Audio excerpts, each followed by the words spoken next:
Avant de dire quelques mots synthétiques sur ce qu'on vient d'entendre, permettez-moi d'abord de formuler un ensemble de remerciements. D'abord à l'ensemble des intervenants aux tables rondes, mais je voudrais aussi dire mes remerciements aux membres fondateurs de la FIRA. Je vois Pascal Ribes et puis peut-être d'autres qui m'échappent.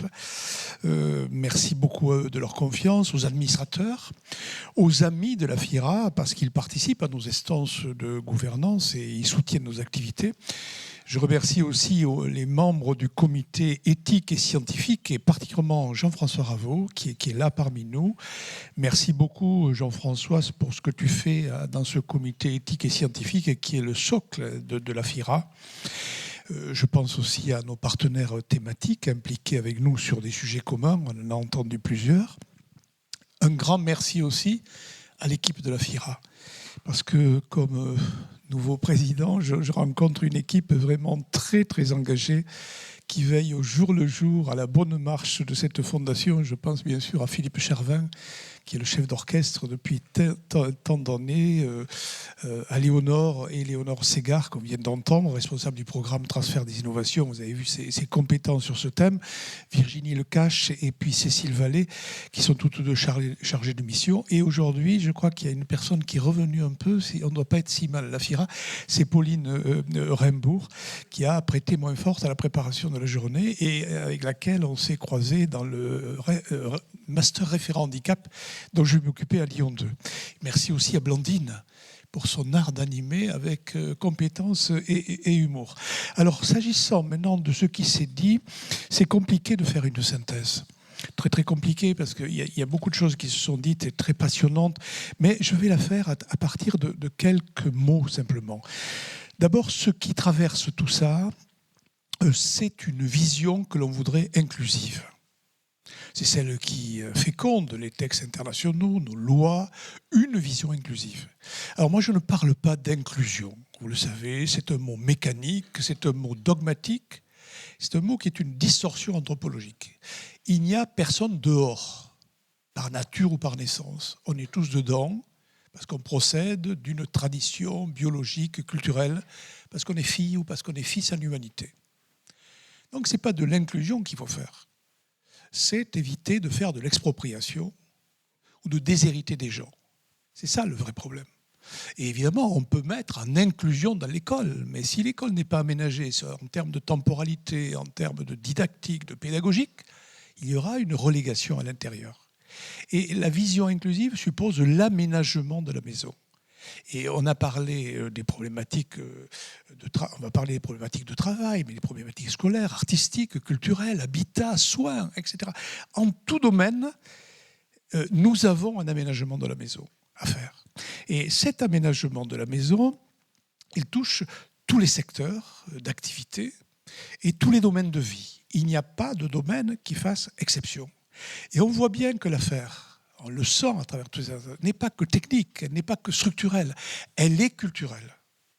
C'est fondamentalement une affaire de culture. Nous sommes façonnés par une culture de la séparation.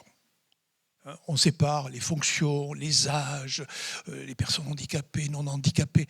On voit que tout ça, c'est notre culture qui nous façonne comme ça, et nous avons, dans une vision inclusive, à passer dans une culture de la réunion.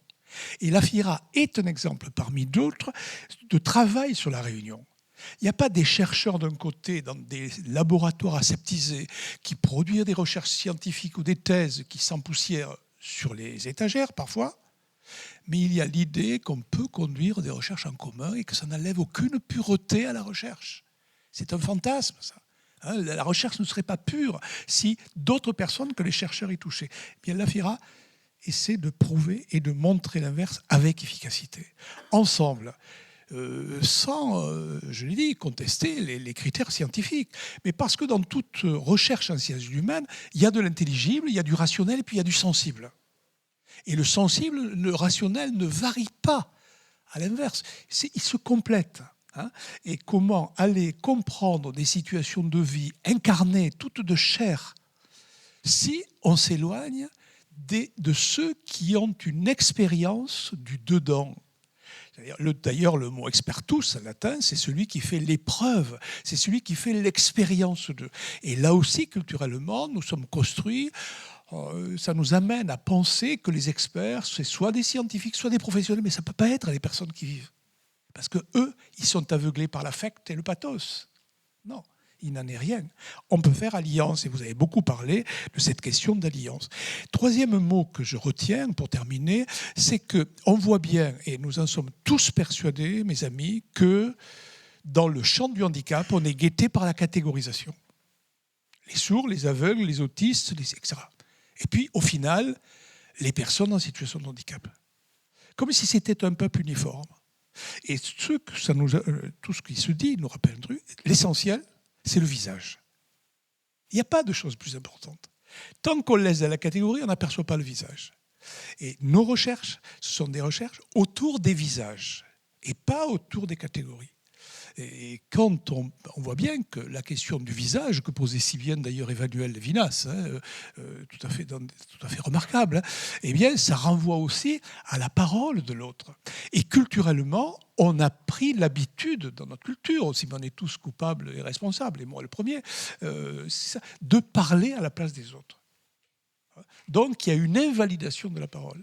Et du coup, invalider la parole, ne pas voir le visage, ça conduit à l'exclusion et puis à garder un monde comme une sorte d'exclusivité de ceux qui ont eu la chance, par naissance ou par cours de la vie, d'avoir été préservés d'une forme de blessure du corps, de l'esprit ou de la psyché. Voilà. Et je crois que c'est vraiment, vraiment l'essence de la FIRA que de ne pas perdre ce cap. Notre cap, c'est le visage, c'est l'idée qu'une société n'est pas une juxtaposition d'individualisme, mais un jeu d'interdépendance réciproque, en quête d'une autonomie pour chacun d'entre nous que finalement on n'atteint jamais. Parce que l'autonomie, ce n'est pas un terme absolu, c'est le combat de toute une vie, avec des obstacles, des vicissitudes, des turpitudes, mais on est tous sur le chemin de. Donc, on voit qu'il est nécessaire de faire alliance. Et la FIRA est un lieu d'alliance. Moi, je retiens ce terme, et c'est pour ça que je m'y retrouve bien philosophiquement, parce que je ne crois qu'à cela. Je ne crois pas à une recherche totalement désincarnée et aseptisée. Je crois qu'il y a un modèle de recherche dans les sciences dures, dont il faut s'inspirer aussi, mais on est dans le champ de l'humain. Et ça permet de voir les choses un tout petit peu autrement, mais de manière complémentaire. Je vous remercie.